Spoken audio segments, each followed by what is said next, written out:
Okay, so let's go back a little ways. Let's go back about 10 plus years. I was a single mom of a 1-year-old and a 4-year-old. It was wintertime and I was living in Utah, which means it was freezing cold, and there was snow all over the place. Side note, so let's talk about being a mom. It's pretty much the most exhausting thing I've ever done. Not only are you responsible for keeping this tiny, helpless being, your child, alive, you'd like to give this little human a decent life, which means if they're crying, which they're doing like 72% of the time for the first 7 years of life, you are trying to figure out why they're crying and trying to fix that. You've got to keep this little person fed, warm, and dry, and even though that sounds pretty basic, it's hard. How do you even know when someone else is hungry? Well, the crying is one key, but can a tiny person be hungry 72% of the time? You'd be surprised. Being a mom means that you can't sleep when you really, really need to sleep, because you're trying to help someone else go to sleep. Being a mom means that you end up skipping showers because you don't know what will happen during the 7 minutes while you're away. Being a mom means that you have to touch poop. You have to. Actual poop. So the whole point of me telling you this is so that you understand that being a mom is hard, as well as super beautiful and fulfilling.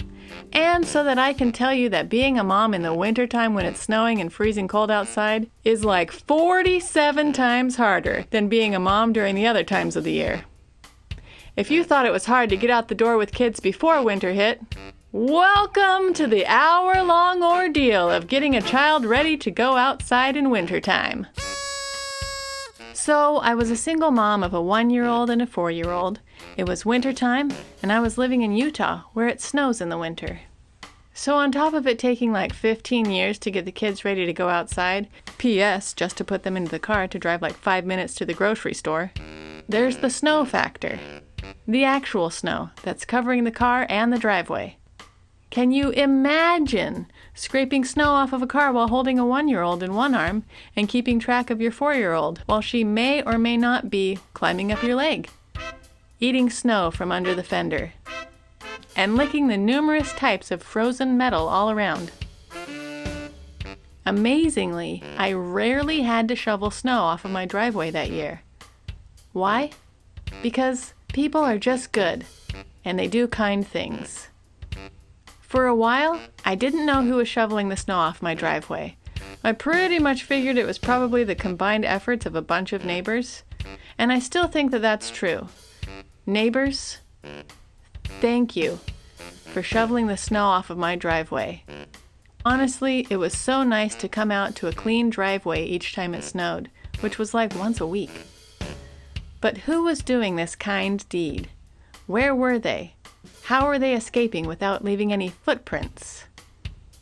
One morning after I bundled my 2 kids and myself up to brave the outside world, to battle the winter weather, I got to my driveway and there was the culprit, mid-crime. And I would have gotten away with it too if it weren't for you meddling kids. It was my neighbor, the recent widow from across the street. What? Why was she shoveling my driveway? To be fair, she wasn't a fragile person, but she wasn't young either. Let me help you understand. She had long, silver hair flowing down her back. And I don't mean the cool, bleached out and then dyed silver type of hair. This was definitely natural silver locks. Whoa! I was like, why are you shoveling the snow off my driveway? I should be shoveling the snow off of your driveway. She told me that her son would sometimes clear my driveway, and he couldn't get around to it that morning, so she just wanted to get it done for me. Wow! Okay. Wow! You never know how a kind deed will affect someone. I mean, I remember that experience from more than 10 years ago. So people, go out there and start shoveling driveways. It may be cold outside, but you can warm somebody's heart. Yeah, that was kind of cheesy. but memorable.